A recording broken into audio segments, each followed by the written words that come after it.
दोस्तों, आपने कई बार लोगों को कहते सुना होगा कि मेरे नसीब में ही नहीं है, या नसीब में होता तो जरूर मिल जाता, या फिर यह कहावत कि नसीब से ज्यादा किसी को नहीं मिलता जरूर सुनी होगी। आज मैं नसीब की बात इसलिए कर रहा हूँ क्योंकि आज की कहानी नसीब का लिखा एक रोचक कहानी इसी विषय पर आधारित है। इस इंटरेस्टिंग हिंदी स्टोरी को पूरा जरूर पढ़िए। नसीब का लिखा काफी साल पुरानी यह कहानी है। किसी एक गांव में बहुत ज्ञानी पंडित रहा करता था। पंडित आजू बाजू के सारे ही गांवों में बहुत प्रख्यात था और इसी वजह से धनवान भी। पंडित का परिवार ज्यादा बड़ा नहीं था। पंडित अपनी पत्नी के साथ अपने बहुत बड़े घर में अकेला रहता था क्योंकि पंडित को कोई बेटा था नहीं और एक बेटी थी जिसका विवाह पास के गांव वाले एक श्रीमंत लड़के से हो चुका था। पंडित ने शादी से पहले अपने होने वाले दामाद की अच्छे से जांच पड़ताल की थी और अपनी बेटी का भविष्य भी ठीक से पढ़ा था, तब जाकर उसने बेटी की शादी की थी। लेकिन चंद सालों में ही पंडित का दामाद बुरी आदतों के चंगुल में फंस गया। जुआ और शराब की बुरी लत ने उन्हें सड़क पर लाकर रख दिया था। अपने बेटी की ऐसी दुर्दशा देखकर पंडित की पत्नी काफी दुखी होती थी और अक्सर पंडित को कहा करती थी, तुम जाकर उनकी मदद कराओ। पंडित हमेशा अपनी बीवी को यह कहकर उनकी मदद करने के लिए मना कर देता था कि अभी कुछ समय तक उनका बुरा वक्त चलना है। हम चाहे कितनी ही कोशिश कर ले, जो उनके नसीब में नहीं है वह उन्हें नहीं मिल पाएगा। पंडित की ऐसी बातों से उसकी पत्नी काफी दुखी हो जाया करती थी और मन ही मन सोचती थी कि कैसा स्वार्थी पिता है, अपनी बेटी को इतने कष्टों में देखकर भी उसकी मदद करने के लिए मना करता है। आखिर भगवान ने जो इतना सारा धन धान्य दिया है उसका क्या करेंगे। हमें कोई और औलाद भी तो है नहीं, ले देकर एक यही बेटी है और उसके लिए भी कुछ नहीं करेंगे तो किसके लिए करेंगे। पंडित ऐसा नहीं सोचता था। ऐसा नहीं है कि पंडित अपनी पुत्री से प्रेम नहीं करता था, लेकिन उसने अपनी पुत्री की कुंडली इतने अच्छे से पढ़ी थी और वह यह पहले से ही जानता था कि वह चाहे किसी भी लड़के से शादी करती, लेकिन उसके जीवन में यह समय आने वाला ही था और बिना इसे भुगते उसको छुटकारा नहीं मिलने वाला था। एक दिन खाने पीने के लिए भी मोहताज हो चुके पंडित के बेटी दामाद उसके घर पर आए। पंडित ने और उसकी बीवी ने दोनों का खूब आदर सत्कार किया और खूब अच्छा खाना खिलाया। बेटी और दामाद की पंडित से सहायता मांगने की हिम्मत ना हुई, इसलिए वह बिना बोले ही वापस अपने घर को लौटने लगे।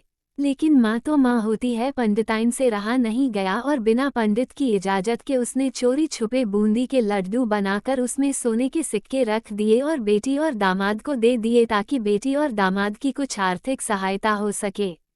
पंडिताइन यह भी जान गई थी कि बेटी और दामाद शर्म के मारे उनसे मदद नहीं मांग रहे थे, इसलिए उसने बेटी और दामाद को भी लड्डुओं में छिपे सिक्कों के बारे में कुछ नहीं बताया। जाहिर सी बात है कि जब वो लोग घर पर जाकर लड्डू खाएंगे तो उन्हें उसमें सोने के सिक्के मिल जाएंगे, इस तरह बिना उनके मांगे ही उन तक मदद पहुंच जाएगी। सोचकर पंडिताइन मन ही मन अपने बेटी की मदद करने के लिए खुश होने लगी। पंडित के दामाद और बेटी उन दोनों का आशीर्वाद लेकर अपने घर के तरफ रवाना हो गए। उन दिनों गाड़ियां तो होती नहीं थी, घोड़ा गाड़ी या बैल चलती थी। पैसे न होते तो और चीजों की लेनदेन से भी व्यवहार होता था। बेटी और दामाद का गांव पंडित के घर से कोसों दूर था, फिर भी पैसों की कमी के चलते वह चलकर अपने गांव की तरफ निकल पड़े। थोड़ी दूर ही चले थे कि पंडित की बेटी के पैर में मोच आ गई और अब उसको चलना भी मुश्किल हो गया।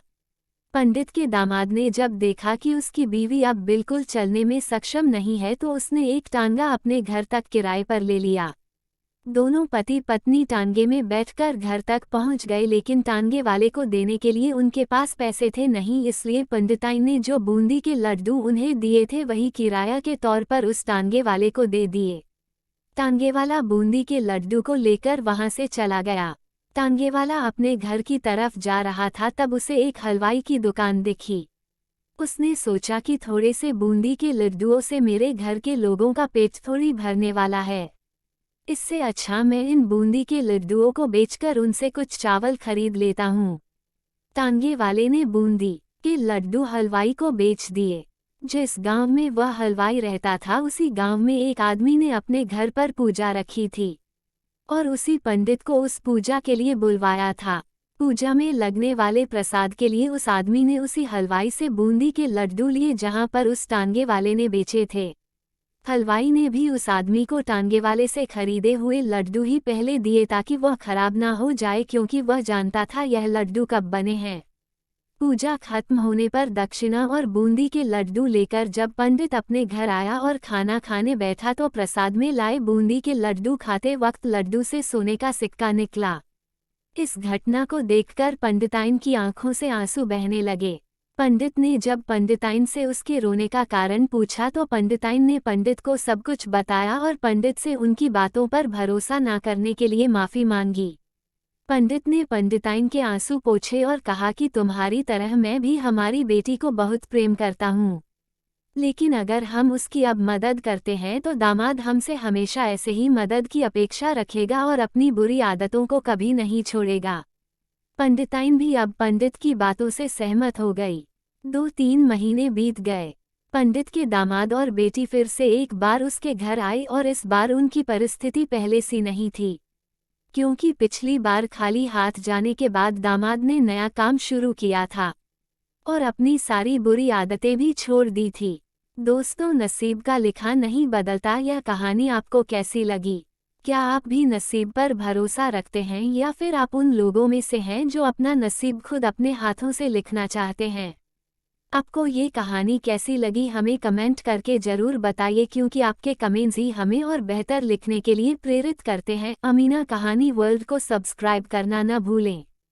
धन्यवाद, शुक्रिया।